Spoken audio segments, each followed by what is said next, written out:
அற்புதம் நடந்தது, விடுதலை, இதெல்லாம் அவங்க சொல்கிறாங்கல்ல, இதுக்கும் எனக்கும் சம்பந்தம் இல்லை. அதனால் அது இந்த மோகன்லாசஸ் தான் இதை செய்கிறாரு, மோகன்லாசஸ் தான் சுகம் கொடுக்குறாரு போல் அப்படி தவறாய் நினைத்து கொள்ளாதங்க. மோகன்லாசஸ் யாருன்னா உங்களைப் போல பாடுள்ள ஒரு மனிதன், உங்களைப் போல பாடுள்ள ஒரு மனிதன், சாதாரண ஒரு பாடுள்ள மனிதன். உங்களுக்கு பசி எடுக்கிற மாதிரி தான் எனக்கும் பசி எடுக்கும், தாகம் எடுக்கும். நான் வந்து வானத்திலிருந்து இறங்கி வந்த தேவதூதனம் அல்ல, நான் கடவுளும் அல்ல. ஆண்டவருடைய பணியை செய்வதற்கு தேவனால் தெரிந்து கொள்ளப்பட்டவன், அவ்வளவுதான். அதனால் நான் வந்து அற்புதம்லாம் செய்ய முடியாது. ஒரு தலைவலி ஒருவேளை டாக்டர்கிட்ட போனால் கூட ஒரு தலைவலி மாத்திரை கொடுத்து சரி பண்ணிடுவாங்க. என்னால் அப்படி யாரையும் சரி பண்ணலாம் முடியாது. என்னால் ஜெபிக்க முடியும். இயேசு கிறிஸ்து சொன்னார், நீ மற்றவங்களுக்காக ஜெபிக்கணும், ஒருவருக்காக ஒருவர் ஜெபியுங்கள், உங்களுக்காக பிரார்த்தனை பண்ணுகிறேன், அவ்வளோதான் என்னுடைய வேலை. ஆனால் பிரார்த்தனை கேட்டு அற்புதம் செய்கிறவர் யார்? இயேசு தான். நீங்கள் நல்ல வேலை கூடாதனால அற்புதம் செய்கிற இயேசு மேலே தான் உங்களுடைய இருதயம் இருக்கணும். ஜெபம் பண்ணுகிற ஊழியக்காரன் மேலே உங்களுடைய இருதயத்தை வச்சிடக்கூடாது. அதனால் நீங்கள் வந்து ஜெபத்தை கேட்டு பதில் தருகிற இயேசு, அவர் தான் முக்கியம். அவர் மேல் தான் கவனம் செலுத்தணும். பாருங்க, ஊழியர்கள் வந்துக்கிட்டே இருப்பாங்க, போய்கிட்டே இருப்பாங்க. என் காலம் முடிஞ்சேன்னா, ஓட்ட முடிஞ்சேன்னா அவ்வளோதான். அப்புறம் பரலோகத்துக்கு அவர் ராஜ்யம் போய் சேரணும். அதுக்கு பிறகு அடுத்த ஊழியக்காரங்களை ஆண்டவர் நிறைய எழுப்பிக்கிட்டே இருப்பார். எவ்வளோ ஊழியக்காரங்க இருக்காங்கல்ல, லட்சக்கணக்காக உலகம் எங்கே பாருங்கள். கர்த்தரை எழுப்பி பயன்படுத்துவார். ஒருத்தர் ஓட்டத்தை முடித்தா அடுத்தவங்க தொடர்ந்து அந்த ஊழியத்தை செய்வாங்க. அப்போ அந்த ஊழியர்கள் மனிதர்கள் முக்கியமல்ல, இந்த மனிதர்களை பயன்படுத்துகிற இயேசு, அவர் மேலே தான் அவருடைய இருதயம் இருக்கணும். நீங்கள் துதிக்கும் போது அவரை தான் துதிக்கணும், ஜெபிக்கும் போது அவரை தான் முன்வைக்கணும், சாட்சி சொல்லும் போது அவரை தான் மகிமைப்படுத்த வேண்டும். அதில் தான் கவனம் செலுத்தணும். இயேசு என்கிற ரட்சகர். நான் உங்களுக்காக ஏதாவது அடிக்கப்பட்டனா, ரத்த சிந்தனா இல்லை. இயேசு தான் உங்களுக்காக ரத்தம் சிந்தினவர், காயப்பட்டவர், அடிக்கப்பட்டவர், உங்களுக்காக தழும்புகளை ஏற்றுக்கொண்டவர் அவர் தான். அதனால் இந்த அற்புதங்கள் எல்லாம் நடக்கிறது இயேசு என்கிற அந்த ரட்சகர் மூலமாய். அவருடைய நாமத்தை சொல்லி ஜெபிச்சா அற்புதம் நடக்கும். என்ன இயேசு சொன்னார்? யோவான் 14:14 பைபிளில் இயேசு சொல்லும்போது, என் நாமத்தினாலே நீங்கள் எதை கேட்டாலும் அதை நான் செய்வேன். அப்போ இயேசுவே அப்படின்னு கேட்கணும். இயேசுவே அப்படின்னு கேட்டால் ஆண்டவர் அற்புதம் செய்வார். அதுதான் முக்கியம். பாருங்கள், இயேசுன்ற நாமத்தை சொல்லி நம்ம கேட்கணும். ஒரு சமயம் ஒரு பெரிய நல்ல ஒரு ஆர்த்தடாக்ஸ் குடும்பம், அவங்க வந்து இந்து பக்தி உள்ள ஒரு குடும்பம், இந்துக்கள் தான். ஒரு முறை பிரார்த்தனை பண்ண என்னை கூப்பிட்டு இருந்தாங்க. எனக்கு ஆச்சரியம். நான் அவங்கள போய் அவங்க வீடே கோயிலாக வச்சுருக்காங்க, வீட்டையே கோயிலாக்கி வச்சுருக்கிறாங்க. அவங்க போனபோது ரொம்ப மரியாதையோடு வரவேற்று என்ன, நான் ஒரு இயேசுவை பற்றி அறிவிக்கிறவன் என்று தெரியும், பிரார்த்தனைக்காக கூப்பிட்டு இருந்தாங்க. அப்போ இயேசுவை பற்றி சொல்லி பிரார்த்தனைலாம் நான் பண்ணிட்டு வந்தேன் நான். அதுக்கப்புறம் ஒரு நாள் பாருங்கள், அவங்க நாங்கள் உடனே உங்களை பார்க்கணும், நீங்கள் எப்போ சென்னைக்கு வருவீங்க பார்க்கணுன்னு சொல்லி அவங்க நான் இருந்த இடத்துக்கு வந்துட்டாங்க. அவங்க குடும்பமாக வந்துட்டாங்க. என்ன அப்படி காரியம்னு கேட்டேன். இல்லை, எங்கள் வீட்டுக்கு இயேசு வந்தாருனாங்க. இயேசு உங்கள் வீட்டுக்கு வந்தாரா? அந்த அப்போ சொல்கிறாங்க, அந்த கணவர் வந்து பெரிய ஒரு டாக்டர், அவங்க போயிட்டாங்க, மகள் காலேஜுக்கு போயிட்டா. அந்த வீட்டில் இருந்த தாய், அந்த சகோதரி தான் ரொம்ப பக்தி உள்ளவங்க, எப்பவும் கடவுள் வணக்கம் செஞ்சுக்கிட்டு வீட்டையே கோயிலாக வச்சுருக்காங்களே பாருங்களேன். அந்த மாதிரி நான் கண்ணால் பார்த்தது. அப்போ வந்து அவங்க வந்து சொன்னாங்க, இயேசு உங்கள் வீட்டுக்கு வந்தார். ஆமாம், இயேசு எங்கள் வீட்டுக்கு வந்தார். நீங்கள் சொன்னீங்களே, உண்மையான இருதயத்தோடு கூப்பிட்டா இயேசு வருவாருன்னு, நானும் இயேசுவை நோக்கி உண்மையாக நான் கூப்பிட்டேன். அவங்க ரொம்ப பக்தி உள்ளவங்க. அது மாதிரி ஸ்லோகம்லாம் சொல்லி கடவுள் வணக்கம் செய்கிறதில் ரொம்ப கருத்தானவங்க. ஏன்னா நான் சின்ன வயசில் அப்படி தான், டெய்லி காலையிலையும் மாலையிலையும் தெய்வ வணக்கம் செய்கிறவன். என்னுடைய வீட்டில் அப்படி தான் பக்தியாக வளர்க்கப்பட்டோம். சும்மா பேருக்கு கும்பிடலைனால ரொம்ப மனமுருகி கடவுளை வேண்டுவது, அது மாதிரிலாம் சொல்லி சாஷ்டாங்கமாக விழுந்து கும்பிட்றது, தோப்புகரணம் போட்டு கும்பிட்றது. இந்து மக்கள் பார்த்திங்களா, தோப்புகரணம் போடுவாங்க, பார்த்துருக்கீங்களா நீங்கள்? அதுதான் பாவ அறிக்கை.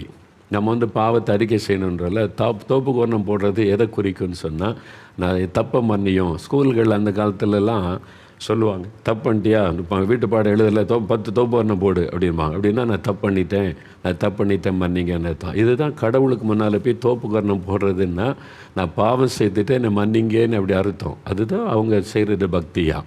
சாஷ்டாங்கமாக கிறிஸ்தவங்க கூட அப்படிலாம் செய்கிறதில்லை. பாருங்கள், யோசித்து பாருங்கள்.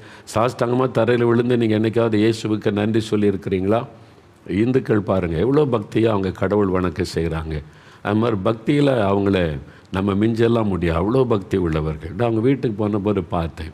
அப்போ அந்த சகோதரிகிட்ட கேட்டு, ஏசு உங்கள் வீட்டுக்கு? ஆமாம், பிரத்யட்சமாக வந்தார், தரிசன கண்ணால் நான் பார்த்தேங்க. அவங்க சொல்கிறாங்க, ஓப்பன் ஆயில் ஒரு மனுஷன் உங்களை பார்க்குற மாதிரி நான் பார்த்தேங்க, வீட்டுக்கு வந்தார். அப்போ என்கிட்ட சில நிமிட நேரம் பேசிக்கிட்டுலாம் இருந்தார் அப்படின்னு.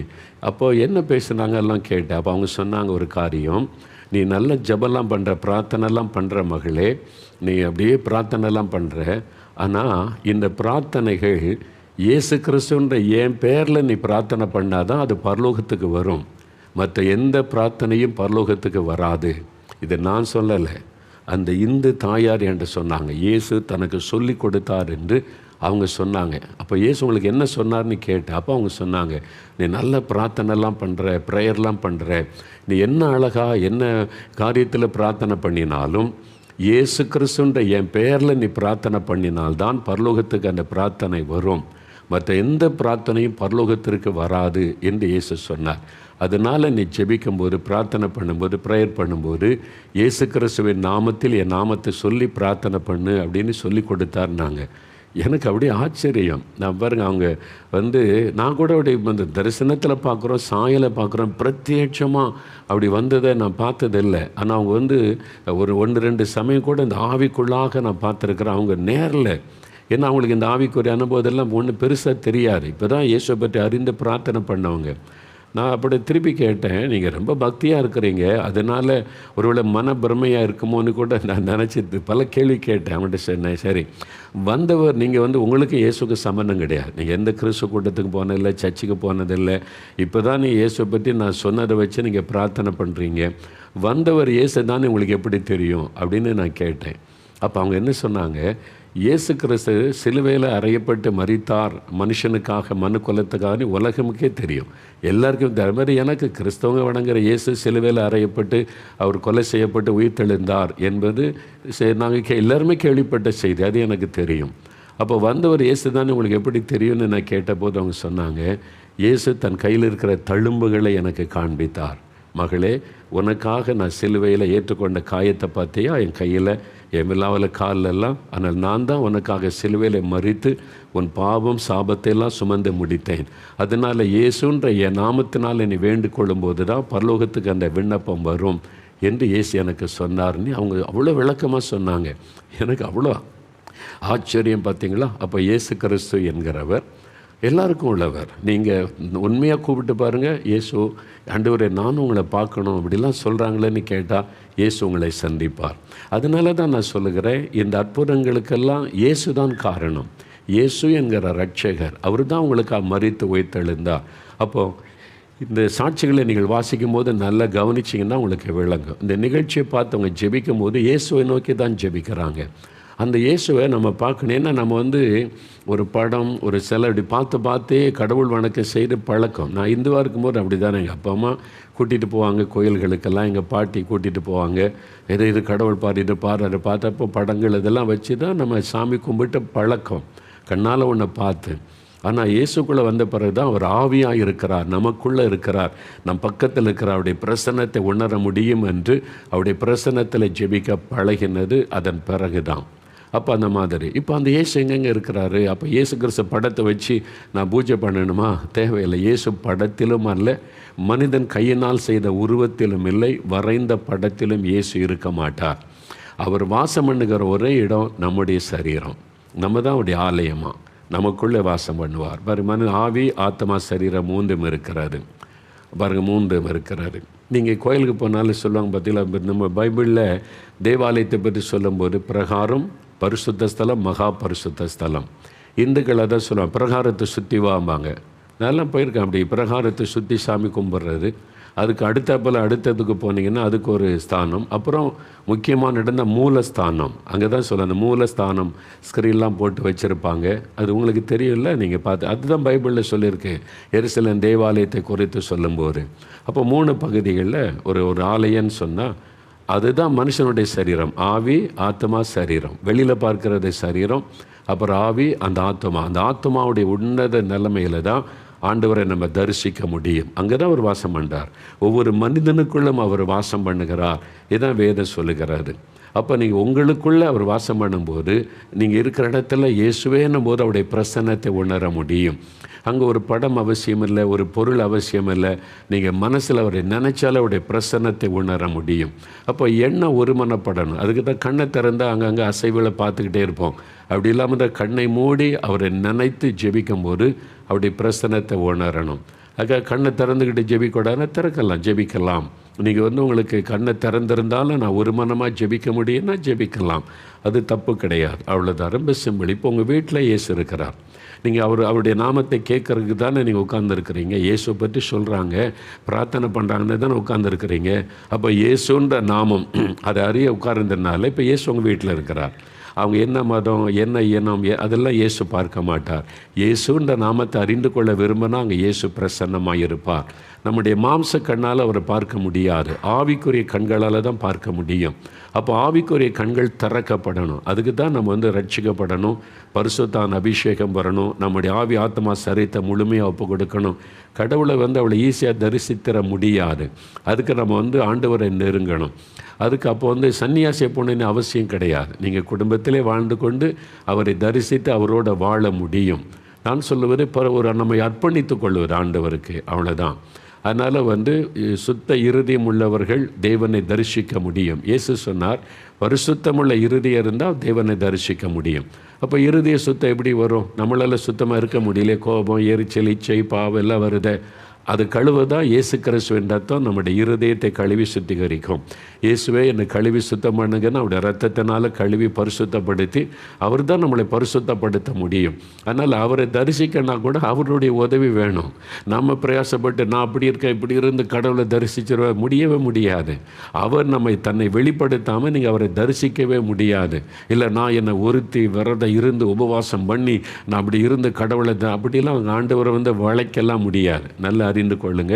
அதெல்லாம் தவறான காரியங்கள், தவறான போதனைகள் அப்படி கிடையாது. அவர் இரக்கமுள்ள, அவரே நமக்கு உதவி செய்வார். ஆண்டவர் உங்களை நான் பார்க்கணும், என்னை தகுதிப்படுத்துங்கன்னா அவரே உங்களை பரிசுத்தப்படுத்துவார், அவரே உங்களை பரிசுத்தத்தில் நடத்துவார். இது வேண்டாம் அது வேண்டாம், அப்படி பரிசுத்தமாயிரு. ஆண்டவர் உங்களுக்கு உதவி செய்து அவரை தரிசிக்கிறதுக்கு கிருபை தருவார். அதனால் அவர் தான் தன்னை வெளிப்படுத்தாமல் நம்ம அவரை தரிசிக்கவே முடியாது.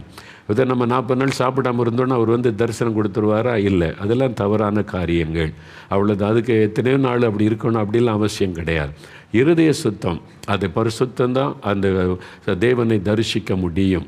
அப்போ அதனால் தான் தெய்வ தரிசனம் என்பது மனுஷன் கையினால் செய்த ஒரு பொருளையோ படத்தையோ தரிசித்து நான் கடவுளை தரிசிச்சிட்டேன் அப்படின்னு சொன்னால் அதெல்லாம் அது நம்ம திருப்திக்காக சொல்கிறோம், கடவுளை தரிசித்தேன் பார்த்துட்டேன் அப்படின்னு சொல்லி. அந்த உண்மையான கடவுள் தரிசனம் அது வரல. நம்மை சிருஷ்டித்த தேவன் பரிசுத்தம் உள்ளவர். அப்போ மனுஷன் செய்ததெல்லாம் பார்த்துடலாம், அது கடவுள் தரிசனம்னு சொன்னால் ஊழல் கோடியாக கொள்ளையடித்து நாட்டையே கொள்ளையடிக்கிற அரசியல்வாதி போய் பக்தியாக போய் நின்று கடவுளை தரிசித்தேன் அவன் கடவுள் தரிசிக்க முடியும்னு நினைக்கிறீங்க? முடியாது. லஞ்சம் வாங்குறவனும், ஊழல் பண்ணுறவனும், கலப்படம் பண்ணுறவனும், கள்ள சம்பாத்தியம் பண்ணுறவனும், சமுதாயத்தை பாழாக்கிறவனும் லட்சமாக காணிக்கை கொடுத்து பக்தியாக போய் சாமி கும்பிட்றான். நான் கடவுளை தரிசித்து வந்தேன், அது ஒரு உண்மைன்னு நம்புறீங்களா? அவன் தரிசிக்க முடியும்னு நினைக்கிறீங்களா? அப்போ கடவுள் அப்படிப்பட்டவரா? வெறும் பணம் கொடுத்து அவரை தரிசிச்சிட முடியுமா? பாவத்தில் இருக்கிறவனை, ஊழல் பண்ணுறவனை, நாட்டையே கொள்ளடிக்கிறவன்லாம் கடவுளை தரிசிச்சிட முடியுமா? அது அவங்களுடைய மன திருப்திக்கு, அது தங்களை தாங்களே ஏமாற்றி கொள்ளுவது. அவன் செய்கிற பாவம் மனசாட்சியை வாதிக்கும்ல, அதிலிருந்து தனக்கு அந்த இதெல்லாம் மாற்றி கொள்றதுக்கு முயற்சி பண்ணுகிறான், அவ்வளவுதான். அப்படிலாம் தெய்வ தரிசனம் பண்ணும். தெய்வ தரிசனம் என்பது நம்மை சிருஷ்டித்த தேவன் ஆவியாக இருக்கிறார், அவரை நம்முடைய ஆவிக்குரிய கண்களில் தரிசிப்பது தான் உண்மையான தெய்வ தரிசனம். நம்முடைய கண்களால் ஒரு பொருளையோ ஒரு படத்தையோ பார்த்துட்டு கடவுளை தரிசித்தேன் என்பது அது சரியானது அல்ல. அது நம்மை திருப்திப்படுத்தி கொள்ள நான் கடவுளை தரிசிச்சுட்டு வந்தேன்னு சொல்லலாம். கடவுளை தரிசிச்சுட்டா அவங்களால பீடி கூட விட முடியலையே, சிகரெட்டை விட முடியலையே, குடியை விட முடியலையா? எத்தனையோ வருஷமாக தரிசனம் பண்ணுறீங்க, விட முடியலல்ல. ப்ராக்டிக்கலாக யோசித்து பாருங்களேன், முடியலையே. அப்போ அது உண்மையான தரிசனமாக இல்லை. உண்மையாக நீங்கள் தெய்வனை தரிசித்தா உங்களுடைய லைஃப் சேஞ்ச் ஆகிரும், உங்களுடைய வாழ்க்கை மறுரூபமாக்கப்பட்டு விடும். அப்போ அதுக்கு தான் இருதய சுத்தம் தான் முக்கியம். இருதய சுத்திகரிக்கப்படணும். அந்த இருதய சுத்தம் தருகிறவர் நம்மளால் நம்ம சுத்திகரிக்க முடியாது. நானே உன்னை பரிசுத்தமாக்குற கர்த்தர்னு ஆண்டவர் சொல்கிறார். அவர் தான் நம்மளை பரிசுத்தமாக்க முடியும். அதுக்கு தான் என்ன பண்ணுறோம், தினமும் நீங்கள் ஜெபம் பண்ணணும், வேதத்தை வாசிக்கணும், ஆண்டவருடைய பாத்தில் போய் காத்திருந்த ஆண்டவரே நீ பரிசுத்தப்படுத்துங்க, உங்கள் ரத்தத்தினால் கழுவுங்க, உங்களுடைய வசனத்தை வாசித்து தியானித்து தினந்தோறும் நம்மை பரிசுத்தத்துக்கு ஒப்பு கொடுப்பது, அந்த தினமும் ஒப்பு கொடுப்பது. பாருங்க, தினமும் காலையில் நான் அப்படி என்னுடைய ஒவ்வொரு அவயவங்களையும் ஜீவ பலியாக ஒப்பு கொடுக்கணும்னு ரோமர் 12ஆம் அதிகாரத்தில், அதான் உண்மையான கடவுள் தரிசனம், கடவுளை ஆராதிப்பர் அப்படின்னா. அப்போ நான் ஆண்டவரே, இன்றைக்கி என் கண்களை உம்முடைய பலிபீடத்தில் ஒப்பு கொடுக்கிறேன், என் கண்களை பரிசுத்தப்படுத்தும், என் கண்களில் செய்த பாவங்களை மன்னியும், என்னுடைய நாவை ஒப்பு கொடுக்கிறேன் ஆண்டவரே, என் கைகளை ஒப்பு கொடுக்கிறேன், கால்களை ஒப்பு கொடுக்கிறேன், என் ஆவி ஆத்மா சரீரத்தையோ உமக்கு ஒப்பு கொடுக்கிறேன். பாருங்கள், இந்துக்கள் சொல்ல அங்க பிரதட்சணம் பண்ணி ஒரு பிரார்த்தனை பண்ணுவாங்க. அதுதான் சாஷ்டாங்கமாக விழுவது, அப்படியே சாஷ்டாங்கமாக உருண்டு தெய்வ வணக்கம் பண்ணுறது. அது பண்ணுறது பார்த்துருக்கீங்களா? எவ்வளோ பக்தியாக செய்கிறாங்க. அதை அங்க பிரத்யட்சம்னா தன்னுடைய அங்கத்தையே கடவுளுக்கு அர்ப்பணிப்பது. இதை தான் ரோமர் 12ஆம் அதிகாரத்தில் ஆண்டவர் எழுதியிருக்கிறார். உங்களுடைய அவயவங்களை தேவனுக்கு ஜீவ பலியாக ஒப்பு கொடுங்க, அதுதான் உண்மையான ஆராதனை. அதனுடைய அர்த்தம் நம்ம அதுக்காக அப்படியே உருண்டு கடனை ஜெபிக்கணும்னு நமக்கு சொல்லலை, அது அவங்களுடைய பக்தி. அதனுடைய அர்த்தம் என்னென்னா, நம்மளை ஆண்டவரே கைகளை ஒப்பு கொடுக்குறேன், என் கால்களை ஒப்பு கொடுக்குறேன், என் கண்களை அனுதினமும் நம்முடைய சரீரத்தை ஜீவ பலியாக ஒப்பு கொடுப்பார். பாருங்கள், இதை நான் அடிக்கடி செய்கிறது. கிட்டத்தட்ட தினசரி நான் ஜெப நேரத்தில் முதல்ல என்னுடைய சரீரங்களை நான் ஜீவ பலியை ஒப்பு கொடுத்து ஜெபிப்பது, அது என்னுடைய பழக்கம். கடந்த வாரம் பாஸ்டர் மோகன் அவங்கள சந்திக்க போயிருந்தேன் சென்னையில். கொஞ்ச நேரம் பேசிக்கிட்டு இருக்கும்போது அவங்க பேசிக்கிட்டே இருந்தாங்க, ரொம்ப இனிமையாக சில ஆவிக்குரிய சத்தியம். அப்போ இந்த வார்த்தை சொன்னாங்க, ஆண்டவருக்குள்ளே வாழ்கிறதுன்னா என்ன அப்படின்னு அந்த ஜெபம் பைபிள் வாசிப்பு சொல்லிவிட்டு, தினமும் நம்முடைய அவயவங்களை ஆண்டவருக்கு ஒப்பு கொடுக்கணும், தினசரி ஒப்பு கொடுத்து வாழ்கிறது. எனக்குள்ளே அவங்க சொல்ல என் மனசில் பெரிய சந்தோஷம் பொங்கினேன். ஏன்னா தான் என்னுடைய அனுபவம். நான் தினசரி அதை செய்கிறது உண்டு. நம்ம ஒவ்வொருவரும் அதை செய்யணும். அப்படி நம்மளை ஒப்பு கொடுக்கும்போது அவரே நம்மளை பரிசுத்தப்படுத்துவார். நாமே பரிசுத்தப்படுத்தி கொள்ள முடியாது. பரிசுத்தப்படுத்துகிறவரும் அவர் தான். அதுக்கு தான் அவரை சார்ந்து வாழுவது என்பார். அவர் தான் நமக்கு தன்னை வெளிப்படுத்தாமல் நம்ம தரிசிக்கலாம் முடியாது. ஆண்டவரோட அவர் தன்னை வெளிப்படுத்தி நமக்கு காண்பிக்கணும். அதனால் இதெல்லாம் செய்கிறவர் இயேசு. நான் ஏன் சொல்கிறேன்னா, கிறிஸ்தவ வாழ்க்கை பைபிளில் தெளிவாக இருக்கிற எப்படி தேவனை தரிசிக்கணும். தேவ தரிசனம்னா என்ன? மனுஷனால் வரையப்பட்ட படத்தையோ செய்து வைக்கப்பட்ட பொருளையோ வணங்கிட்டு கடவுளை தரிசிச்சிட்டேன், அது தவறானது. நீங்களே யோசித்து பாருங்களேன்.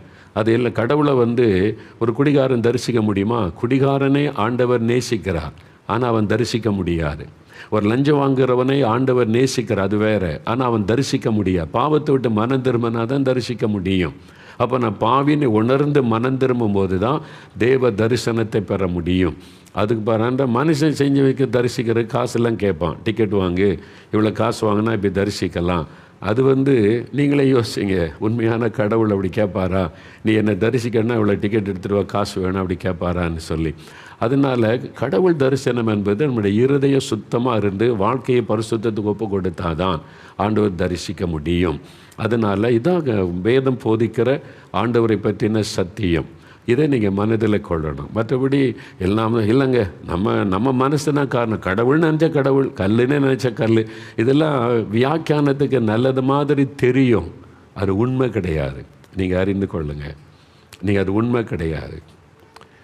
நீங்கள் யோசிங்க. தமிழ்நாட்டுக்கு ஒரு முதலமைச்சர் இருக்காரா இல்லையா? ஒரு முதலமைச்சர் அவர் இருந்துட்டு போட்டுங்க, நான் எங்கள் பிரசிடெண்ட்டு தான் எனக்கு முதலமைச்சருங்க, நான் அவரை முதலமைச்சராக பார்க்குறேன், தமிழ்நாட்டுக்கே முதலமைச்சர் எங்கள் பஞ்சாயத்து தலைவருங்க, அது உண்மையாயிருமா? நீ நினச்சிக்கலாம், உண்மையாக முடியாது. அதான் இல்லை, மனசு தானே காரணம். எனக்கு அவர் தான் எங்கள் ஊரில் எங்கள் பிரசிடெண்ட்டு, இவர் தான் தமிழ்நாட்டுக்கு முதலமைச்சர், நான் அப்படி நினைக்கிறேன் அப்படின்னா சரியாகுமா? சரியாகாது, தப்பு. அதே மாதிரி தான் நம்ம கண்டதே நம்ம மனசில் அப்படி நினச்சி தான் கடவுள்னா கடவுள், இல்லைன்னா இல்லை, அப்படிலாம் கிடையாது. நீங்கள் கரெக்டாக அறிந்து கொள்ளணும். சும்மா உங்களை நீங்களே ஏமாற்றி கொள்ளக்கூடாது. அதனால் நீங்கள் சரியாக ஆண்டவரை தேடினா நீங்கள் அவரை தரிசிக்க முடியும். அவர் உங்களோடு பேசுவதை நீங்கள் உணர முடியும். நம்மோடு கூட வாழுகிற ஒரு கடவுள் அவர் தான். நம்ம மனுஷரோ மத்தியிலே அவர் வாசஸ்தலம், மனுஷர்கள் மத்தியிலே உலாவுகிற ஒரு தேவன் அவர். அதனால தான் அவர் பைபிளில் இருக்குது தெரியுமா, பெரிய பெரிய சர்ச்சை கட்டி வச்சுருக்காங்கல்ல, கட்டி வச்சுருக்கிறோம், ஆராதனைக்கு அங்கே தான் கூடுறோம். ஆனால் பைபிளில் என்ன எழுதியிருக்கு தெரியுமா? மனிதன் கைகளினால் கட்டின ஆலயத்தில் தேவன் வாசம் பண்ணுவது இல்லை. அப்போ சர்ச்சை இருக்குது அப்படின்னு கேட்டிங்கன்னா, சர்ச்சு சபை கூடி வருவதற்கு, நம்ம எல்லோரும் கூடி ஆராதிக்கும் போது அங்கே தேவ பிரசன்னம் இறங்கும். சர்ச்சு ஆராதனை முடிஞ்சிட்டு எல்லோரும் வெளியே போயிடுச்சு, கதவை மூடிட்டாங்கன்னு வைங்களேன், உள்ளுக்குள்ளே ஆளே இல்லை, அங்கே ஏசு இருப்பார்னு நினைக்கிறீங்க? இருக்க மாட்டார். ஆள் இல்லாத இடத்துல கடவுள் இருக்கவே மாட்டார். அப்படி இருந்தால் அவர் கடவுளாக இருக்க முடியாது, வேற ஆள். ஆள் இல்லாத இடத்துல யார் இருப்பான்னு சொல்லுவாங்க, எல்லோரும் சொல்லுவாங்க அங்கே பிசாசு இருக்கும் பேய் இருக்குன்னு சொல்லுவாங்கல்ல. ஆள் இல்லாத இடத்துல இருக்கிறது. அதனால தான் பைபிளில் ஆண்டவர் சொல்கிறாரு, மனிதன் கைகளினால் கட்டின ஆலயத்தில் நான் வாசம் பண்ணுவதில்லை. ஆனால் நம்ம கூடி வரும்போது அவர் இறங்கி வருவார், அவருடைய பிரசன்னம் வரும். நீங்கள் எத்தனை கோடிக்கு ஆலயம் கட்டினாலும் அங்கே உள்ளுக்குள்ளே இயேசுவை வச்சுக்கிட்டு பூட்டிட்டு வர முடியாது, அவர் இருக்க மாட்டார். மனிதர்கள் போன உடனே அவர் அங்களுடைய பிரசன்னம் போய்விடும். அதனால தான் மனிதர்கள் மத்தியிலே வாசம் பண்ணுகிற தேவன். ஆனால் உங்கள் வீட்டில் நீங்கள் எப்போவுமே உங்கள் வீட்டில் 24 மணி நேரம் ஆண்டவருடைய பிரசன்னத்தை நீங்கள் உணர முடியும். நீங்கள் வீட்டில் இருக்கிறீங்க, துதிச்சுக்கிட்டே இருப்பீங்க, ஜெபிச்சுக்கிட்டே இருப்பீங்க, பைபிள் வாசிப்பீங்க, அப்பப்போ ஜெபிப்பீங்க, இயேசுவை பற்றி பேசுவீங்க. அப்போ 24 மணி நேரம் நான் சொல்கிறேன், தேவாலயத்தை விட உங்கள் வீட்டில் ஆண்டவருடைய பிரசன்னம் அதிகமாக இருக்கும். என்னால் அங்கே அதிகமாக நீங்கள் ஜெபிக்கிறீங்க, வசனம் வாசிக்கிறீங்க, எப்பவும் அவரை நினைக்கிறீங்க. அங்கே தான் ஆண்டவர் வாசம் பண்ணுகிறார் நமக்குள்ள. இதான் பைபிள் போதிக்கிற சத்தியம். அதனால தான் பாருங்கள், பைபிள் போதிக்கிற சத்தியம் தான் வேத வசனம். அப்போ இப்போது உங்களுக்குள்ளே இருக்கவங்க, வீட்டில் இருக்கிறவங்க, பக்கத்தில், அதனால தான் இயேசுவேன்னு கூப்பிட்டோன்னா அவர் அற்புதம் செய்கிறார்ல, விடுதலை கொடுக்குறார்ல. அதனால் இந்த